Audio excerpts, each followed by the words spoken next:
Boa tarde, está no ar o Donos da Bola, sejam bem-vindos, um Donos da Bola especial para fazer um balanço do Campeonato Gaúcho, masculino e feminino. Por isso temos convidadas especiais e campeãs aqui hoje no estúdio, Tatiele Silveira, técnica do time feminino do Inter, boa tarde. Boa tarde. Duda, também aqui, coordenadora do Internacional nessa empreitada vitoriosa, boa tarde. Boa tarde. A gente vai fazer um balanço, vai relembrar essas campanhas do Grêmio, do Novo Hamburgo, do Inter no Campeonato Gaúcho masculino e também a trajetória colorada vitoriosa no Campeonato Gaúcho feminino. E completando essa nossa bancada, Caco da Mota, bancada, complicado. Bancaco, nossa bancaco. Max, legal a gente falar de futebol feminino, acho importante, futebol gaúcho também. O Campeonato Gaúcho que teve aí a vitória do Novo Hamburgo, a dupla Grenal ficou para trás, mas no Campeonato Gaúcho uma disputa muito interessante, muito acirrada, porque tivemos Grenal, o Grêmio levando vantagem no primeiro jogo e o Inter numa reviravolta, fazendo uma campanha bonita de chegada com esse título que está de parabéns do Internacional. César Cidade Dias. Max, prazer estar aqui. Vamos falar sobre o futebol feminino. É sempre bom aqui estar perto da Duda, que é talvez a grande bandeira do futebol feminino gaúcho, do Brasil. E é sempre legal poder levantar essa bandeira. A gente vai esmiuçar, vai falar em detalhes dessas campanhas e desses dois campeonatos, mas queria começar com uma consideração aí, o ano está acabando, né? Como é que vocês avaliaram esse ano que passou? Pra gente foi tudo planejado. Eu acho que essa foi a palavra que pra gente foi muito importante dentro do Esporte Clube Internacional este ano. A gente planejou nos mínimos detalhes. Lá no início do ano, né, quando a gente sentou, tudo aquilo que a gente quis fazer, a gente conseguiu com todo o apoio da diretoria, que nos ajudou, né, para que a gente conseguisse chegar no final do ano, buscar alguns reforços, uma equipe nova nossa, oriunda de uma avaliação técnica de 700 meninas, né? Então, a nossa equipe praticamente muito nova. E aí, com esses reforços que a gente buscou, a gente conseguiu mesclar e pontualmente escolhemos, eu te diria assim, as atletas corretas, né, no momento certo, e foi coroado aí com esse título gaúcho, que pra gente ganhar e ganhar do Grêmio é melhor ainda, né? Então, a gente tá super feliz com o resultado deste ano. Tatiele. Com certeza, acho que a Duda já falou de uma maneira geral. Acho que esse planejamento é o mais importante, porque a gente tem, né, os objetivos a ser cumpridos.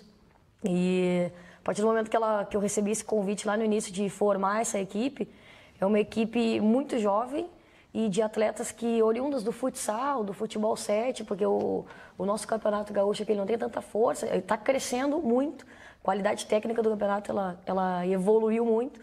Mas a gente conseguiu ir cumprindo, né, e aos poucos, ao longo da temporada, cada trajetória. Era a primeira fase, era conseguir o 100% de aproveitamento, era estar disputando o título. E claro que sim, coroar com o título é muito melhor, porque a gente viu que o nosso caminho está correto. Nós temos um desafio muito grande ainda, mas a gente já sabe que começou no caminho certo. A gente vai mostrar agora uma campanha de primeira fase que foi mais conturbada e acompanhar como o Inter masculino chegou à final no duelo contra o Caxias no Estádio Centenário. A semifinal contra o Caxias foi muito emocionante. Mal começou o jogo e já teve provocação. D'Alessandro foi empurrado pelo volante do Caxias. E daí já viu, né? 1 minuto depois, o time da Serra responde na bola, num rápido contra-ataque. Aí veio a péssima notícia. Marcelo Lomba sentiu a coxa após cobrança de tiro de meta. E Kehler, goleiro novato, entrou em campo pela primeira vez na carreira, justamente numa partida decisiva. Mas é bom você saber quem é ele. Preste atenção. Sou o Kehler, tenho 20 anos, tenho 1,93 m, sou natural de Porto Alegre, moro em Eldorado do Sul. Tô no Internacional desde os 12 anos. Ok, agora que já sabemos quem é Kehler, podemos continuar o jogo. E veio o primeiro teste, tudo certo?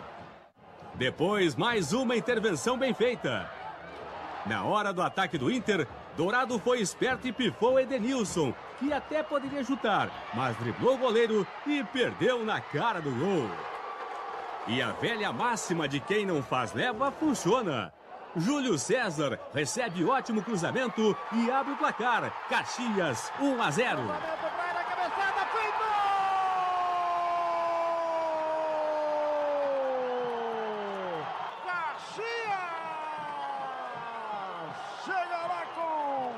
Júlio César! O primeiro tempo termina e o segundo começa da mesma maneira. Muita tensão, muita disputa, mas nada de futebol. Quando a bola voltou a rolar, D'Alessandro cruzou para Alemão escorar para Wendel, que chutou para fora. E só aí é que veio o grande lance da segunda etapa. Ortiz se atrapalha, faz pênalti e no meio da confusão geral, Brenner é expulso por empurrar o árbitro. Na cobrança, o goleiro se consagra. E você já sabe quem é ele, não é mesmo? Kehler. O duelo vai para os pênaltis. D'Alessandro começa batendo, faz o gol. E na comemoração, Cuesta faz o seu. Valdívia também. Mas aí é a hora da estrela de alguém brilhar novamente, não é mesmo? E você já sabe quem é ele. Sou o Kehler, tenho 20 anos. Kehler tem a chance de encaminhar a classificação para o Colorado. É sempre a esperança da enorme torcida colorada. Partiu Marlon, bateu Kehler! O garotinho colorado pega o pênalti, eu dizia. Tem a chance de encaminhar a classificação. Kehler! É o Diego contra o Lúcio. Correu até um pedaço, partiu para a bola, bateu, gol!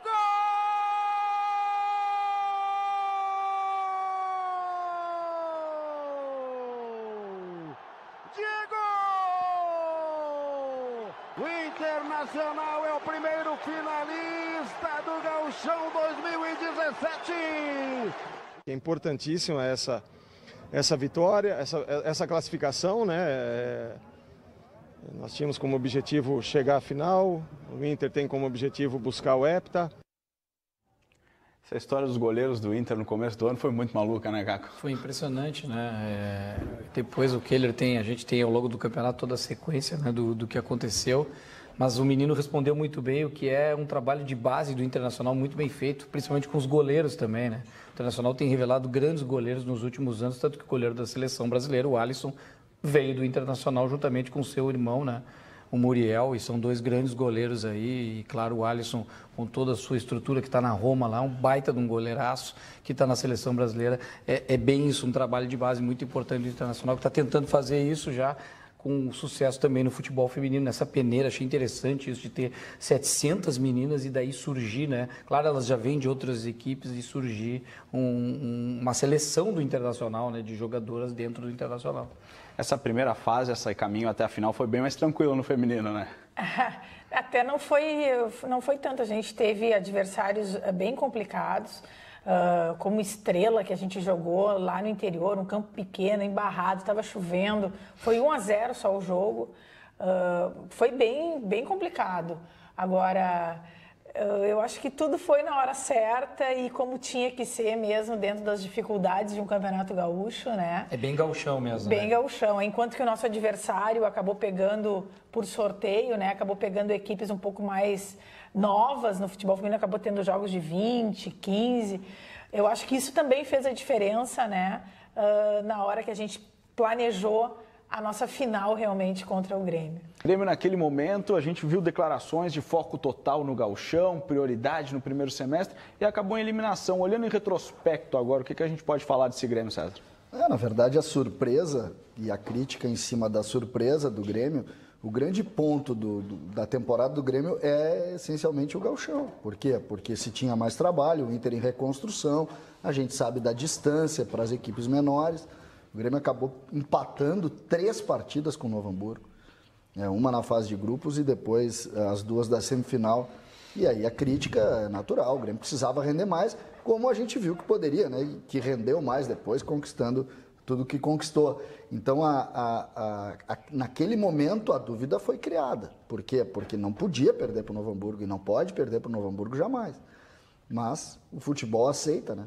O futebol, ele permite essas coisas, são 2 partidas, 2 resultados iguais, e aí os pênaltis, sim, os pênaltis a gente aceita a loteria. Mas dentro do processo do jogo, a distância entre Grêmio e Novo Hamburgo é uma distância que não permite que o Grêmio fique 3 partidas atuando contra o Novo Hamburgo sem vencer. Era um Grêmio ainda sem o Arthur, né, Caco? Como é que a Sim. gente pode olhar a importância do surgimento do Arthur, como ele mudou a dinâmica do Grêmio? Isso é um exemplo, né? Foi a partir também da saída do Maicon e coisa e tal, né? O próprio Michel saindo em algum momento, aí vai surgindo oportunidades, mostrando que o Grêmio tem um grande elenco, né? E muitos dos jogadores mantidos para o ano que vem, né? Mas, na verdade, o que eu acho importante também é valorizar o Novo Hamburgo, né? Pelo que fez no Campeonato Gaúcho, e a gente tem ao longo da sequência da campanha do Campeonato Gaúcho, o que ele fez, que eles vêm num trabalho anterior à da dupla Grenal sempre. E eles estavam focados naquilo que o João Paulo falou. Nosso sonho é enfrentar o Internacional, enfrentar um Grêmio um Inter no Beira-Rio, um Grêmio na Arena e buscar a superação a partir disso. O foco do Grêmio nesse momento era muito já pensando em Libertadores. O discurso não era, né? Não era, toda entrevista coletiva porque o Grêmio mudou o discurso em relação ao ano anterior, né? Um pouco, mas o Grêmio queria isso, mas eu acho que eu penso que os jogadores, o foco não era tudo aquilo, mas acho que tem muito do mérito do Novo Hamburgo. Num dia especial, num jogo atípico, ele foi superior com o seu goleiro, que chamou muita atenção. Olha só, a gente agora vai para um break e na volta vamos falar do Campeonato Gaúcho Feminino e do Inter campeão. A gente já volta. Estamos de volta com os donos da bola agora para um momento que a Duda e a Tatiele vão curtir bastante, relembrar, que é a vitória do Inter no Grenal decisivo do Gauchão Feminino. O Inter venceu no tempo normal e depois precisou confirmar nos pênaltis. Vamos acompanhar. E teve polêmica nos primeiros minutos da decisão. A atacante Paloma do Inter foi derrubada na área e a arbitragem não marcou. Na sequência, Karina colocou o Grêmio em vantagem, 1-0. O Inter deu troco logo em seguida. Bianca Alves cobrou escanteio e Gabriela Luizelli deixou tudo igual, 1-1. A virada aconteceu ainda no primeiro tempo. Bianca Alves levantou para a área e Milena de cabeça tocou para a rede. Inter 2-1. No segundo tempo foi a vez de Letícia ampliar a vantagem colorada. Inter 3, Grêmio 1. Como o Grêmio havia vencido o primeiro jogo por 2-0, a decisão foi para os pênaltis. Destaque para a goleira Fernanda do Inter, que defendeu 3 cobranças. No chute de Karina. Na bola de Luana. E na cobrança de Stephanie. A única bola que entrou foi no chute de Rafaela. Para o Inter, marcaram Rosana e Thaís. A gremista Carla desperdiçou a última cobrança e o Inter fez a festa. Inter campeão gaúcho de futebol feminino. E as gurias coloradas provocaram na mesma moeda dos gremistas.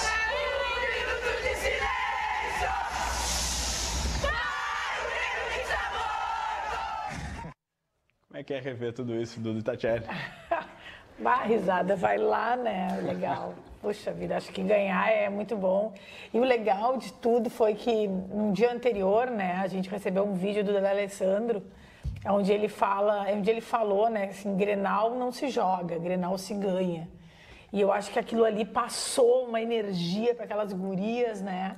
E eu acho que elas se lembraram na hora que a gente tomou o gol, vamos lá, galera, vamos lá que vai dar.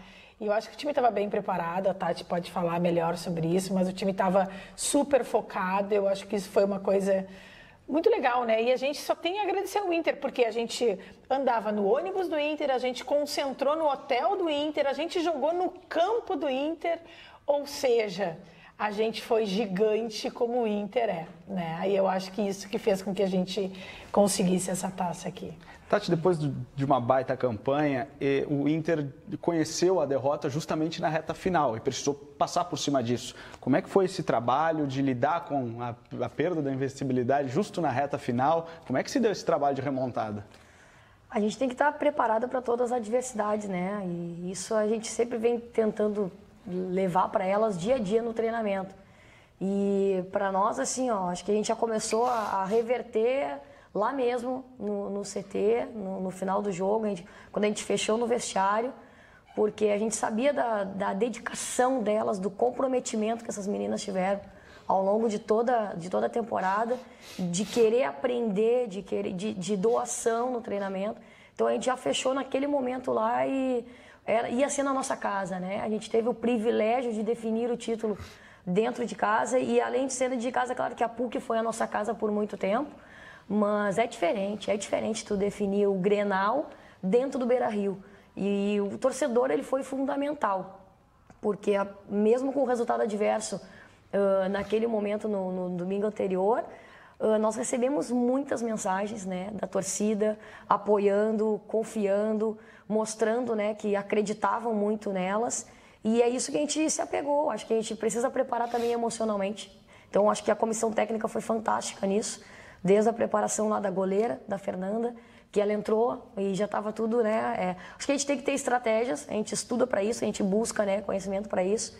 E elas fizeram exatamente o que a gente trabalhou a semana inteira, né, de reverter aquele resultado. Então, acho que é emocionante rever esses gols, esse momento. E, com certeza, o torcedor ele foi nossa motivação a mais assim, naquele momento ali, de adversidade também dentro da partida, né, de conseguir reverter o resultado e buscar o título nos pênaltis. A gente está vivendo um momento agora que nunca se falou tanto em representatividade feminina, isso permeia as discussões em todas as áreas, não só no esporte. Vocês sentiram alguma mudança ao longo desse ano, um apoio diferente ou ainda está muito complicado?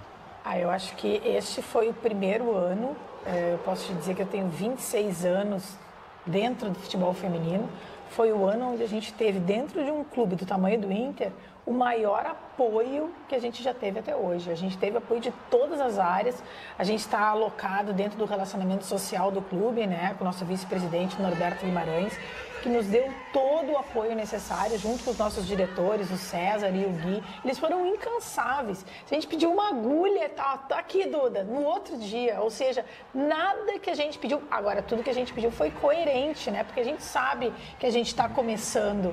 Então, o que a gente precisa hoje? A gente tem hoje um clube, a gente tem uma baita de uma torcida. O que nos falta realmente hoje é um grande patrocinador que apoie o futebol feminino, que invista no futebol feminino. E isso é um dos nossos objetivos agora para este início de ano. Ter uma marca que envolva tudo isso para que a gente consiga realmente ser, em 2 anos, eu falava em 3, né, no início do ano, agora em 2 anos, que nós sermos uma das melhores equipes do Brasil. Ainda nessa questão de estimular, de representatividade, como é que vocês sentem isso para a formação de novas atletas? A gente vai ver uma nova geração de meninas mais à vontade para jogar bola, para se sentir bem nesse ambiente. Vocês sentem que a gente está mudando para uma próxima geração? Eu acredito que sim. Eu acho que a partir do momento que nós fizemos a peneira lá, com muitas, né? A gente imaginava que teríamos muitas atletas querendo jogar no Inter. Mas chegou naquele momento, não parava mais de chegar menina. A gente estava lá, 5 da tarde, tinha menina chegando do interior, que às vezes atrasou e tal.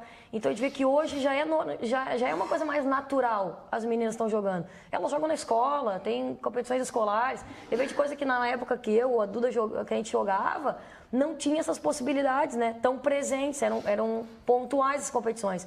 E hoje não. Então nós temos também um campeonato gaúcho de base, onde o Inter também já participou. Então, a nossa primeira grande desafio no início do ano foi a competição Sub-15 e Sub-17, onde a gente teve também a felicidade de estar disputando o título nas 2 competições. Fomos campeãs na Sub-17, ficamos com o vice-campeonato na Sub-15. Mas ali a gente já viu que tantos talentos estão surgindo. E imagina se elas estão sendo trabalhadas desde os 15 anos, quando elas tiverem seus 20, 21, 22, elas já vão ter uma bagagem, né, muito maior, tanto técnica, tática, um conhecimento melhor do que a gente teve que trabalhar esse ano com as meninas, já que elas estão meio prontas, né, porque elas já vêm com as suas experiências, elas vêm com os clubes anteriores. Então a gente teve que ter esse jogo de cintura e agora eu não tenho dúvidas que o nosso reforço vai vir da nossa base. A gente retoma esse papo sobre futebol feminino e também fala sobre as finais do gauchão masculino depois do intervalo.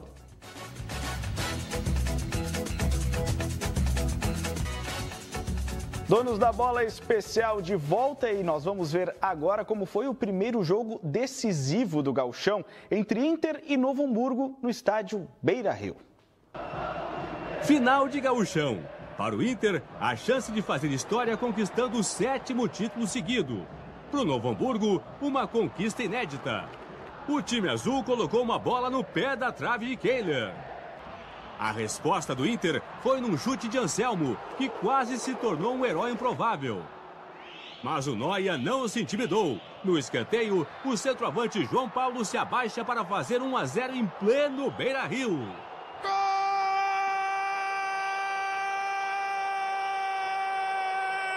Do Novo Hamburgo, um gol histórico no Beira-Rio do artilheiro João Paulo. Em atrapalhada da defesa, Nico Lopes e Carlos conseguem a bola, mas a conclusão também foi uma atrapalhada.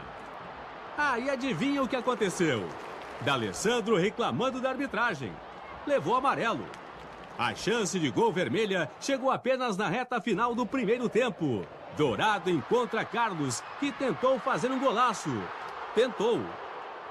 Detalhe para a chance de Nico Lopes, que recebe em condições de marcar, mas a arbitragem dá um duvidoso impedimento.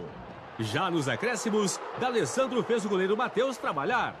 Só que não teve jeito. O primeiro tempo terminou com vaias e gritos de burro para o técnico Antônio Carlos Zago. Enquanto isso, adivinha o que aconteceu? O Inter volta do intervalo sem Anselmo, com Robertson no time. E esta foi a reação do Beira-Rio no momento do anúncio. Robertson tentou justificar a confiança de Zago.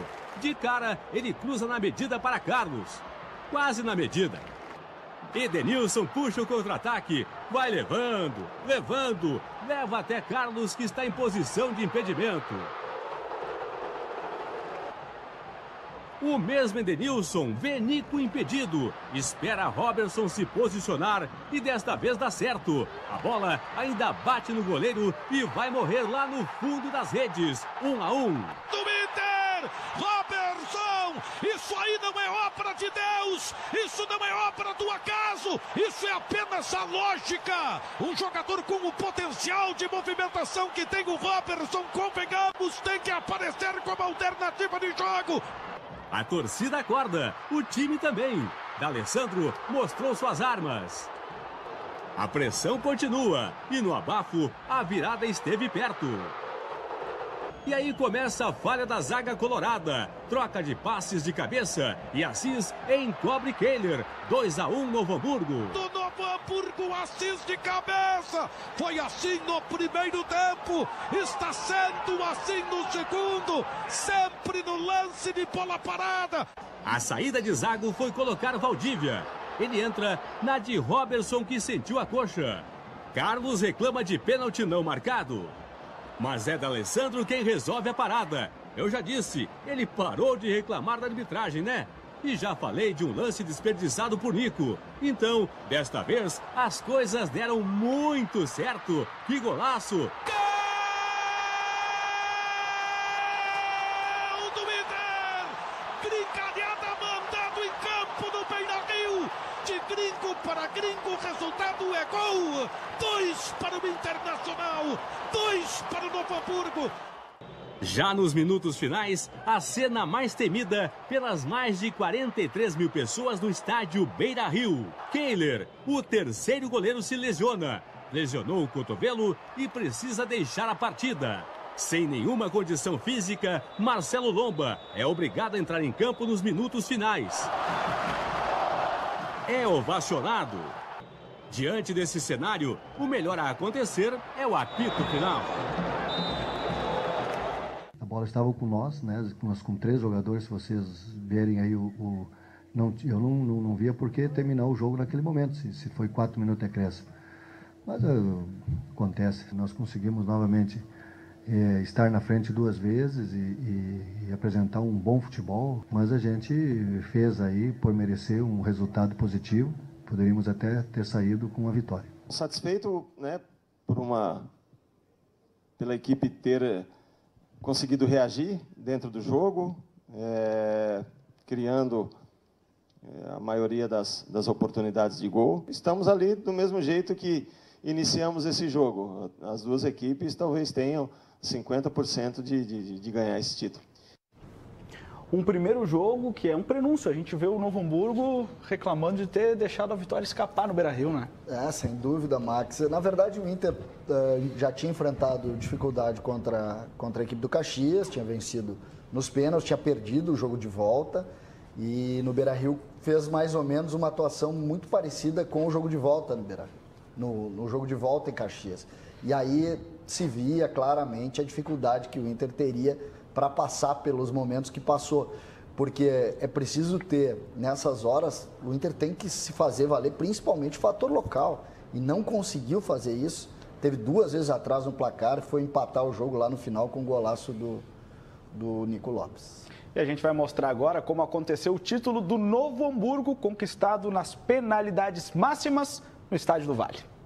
Estava tudo pronto para uma grande festa colorada. Maior torcida no estádio, time de mais camisa, mas faltava combinar com a equipe de azul. Bem, vamos para o jogo então.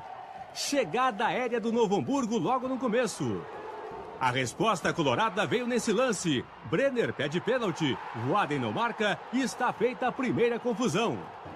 Minutos depois, a pressão vermelha continuou. Escanteio cobrado por William. Vitor Cuesta finaliza, mas o goleiro Matheus está atento. Assis, um dos melhores laterais do campeonato, coloca na grande área. E Hernando, a surpresa do técnico Antônio Carlos, mete contra o Patrimônio. Novo Hamburgo na frente, com a mão na taça. O Inter só volta a ameaçar um bom tempo depois. Edenilson faz bela jogada. Nico acha Brenner em condições de finalizar, mas o auxiliar marcou impedimento. Voltamos então aos bons momentos da partida. Wendel para Nico. E bem, nem tão bons momentos assim, não é mesmo? Desta vez foi Brenner que não quis passar. Ele intercepta o chute de D'Alessandro, só que o árbitro marca impedimento. O primeiro tempo não acaba sem um susto. William quase imitou Hernando. Seria o fim do Inter, mas não foi. Pura sorte. Os primeiros 45 minutos acabam com o Novo Hamburgo campeão. Sabendo disso, o técnico Antônio Carlos muda o time do Inter. Hernando deixa o campo. O atacante Carlos entra num esquema bem ofensivo, uma espécie de 4-3-3 colorado. E não é que dá resultado, quer dizer, a postura ofensiva é que deu certo. Rodrigo Dourado, um volante, é quem empata tudo, logo aos 3 minutos, com a perna canhota, que nem é a sua melhor. Como se fosse tentar um replay, D'Alessandro chuta forte na grande área e a confusão acontece. Quase o mesmo resultado final, que não foi o mesmo, não desta vez. Chance clara mesmo teve Carlos, ele recebe de Brenner e se emociona, manda longe do gol. Nico também teve uma oportunidade, mas se atrapalhou. D'Alessandro resolve jogar, serve o Wendel e o Inter tem mais uma boa chance desperdiçada. E nem o camisa 10 consegue resolver, era só acertar o gol, mas ele errou. Agora uma jogada bem trabalhada, começa com o Léo Ortiz, passa por Nico, D'Alessandro e tem Valdívia chutando para uma defesa até fácil. Nesse jogo aconteceu de tudo, até o ótimo goleiro do Novo Hamburgo de ótima campanha falha, sorte que não deu em nada. Aos 45, falta perna para Brenner. E sobra perna para William, que perde a oportunidade, uma chance de ouro. Final de jogo, a decisão do gauchão vai para os pênaltis. Desta vez, a sorte não esteve do lado vermelho, 3 erraram, D'Alessandro, Vitor Cuesta, Nico Lopes. Sobrou para Pablo, um zagueiro, tirar Danilo do lance e começar uma festa inédita em Novo Hamburgo. Noia, campeão gaúcho de 2017. Hoje nós somos grandes. Hoje o Novo Hamburgo é grande. É um momento histórico, talvez demore muitos anos para acontecer. Talvez não, porque o Novo Hamburgo é uma força muito grande. Os nossos atletas, com todos os méritos, né, de acreditar que poderíamos conseguir esse título. O Novo Hamburgo mostrou aí que é possível de chegar a um título do Campeonato Gaúcho. A equipe, na minha opinião, nos 2 jogos finais foi melhor, não conseguiu o título, mas o trabalho continua do mesmo jeito que nós fizemos até agora. A gente fica sentido, né, por não ter ganho esse título, mas do que começamos no início do ano até agora. Tivemos um crescimento impressionante e a gente espera continuar assim.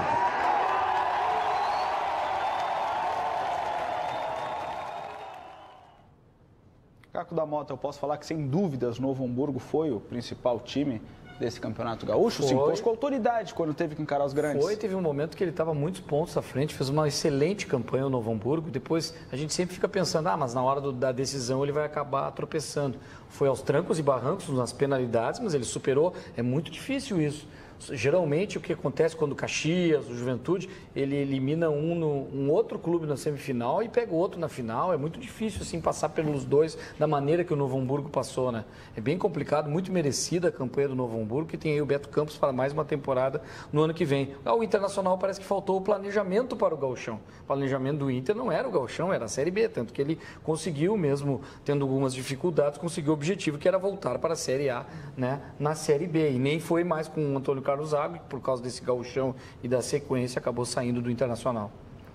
Revisado todo esse campeonato gaúcho feminino e masculino, eu queria saber do ano que vem com vocês, qual é o calendário, qual é a próxima competição que já está no horizonte, Duda? A gente já tem datas, inclusive, da Série A2, né? A gente pretende ter uma seletiva dias 18 e 25 de março. Então, a partir já do meio de janeiro, a gente já vai começar os treinamentos, já pensando nessa seletiva, para em abril começa a Série A2. E aí, então, no nosso primeiro semestre é o Campeonato Brasileiro e o segundo semestre o Campeonato Gaúcho. Então, o nosso objetivo ano que vem qual é? É passar da Série A2 para a Série A1, ou seja, fazendo da forma correta o futebol feminino como ele tem que ser.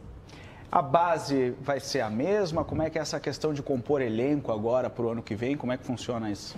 Não, com certeza a gente já tem agora uma base, né, forte, as meninas muito mais confiantes, muito mais maduras.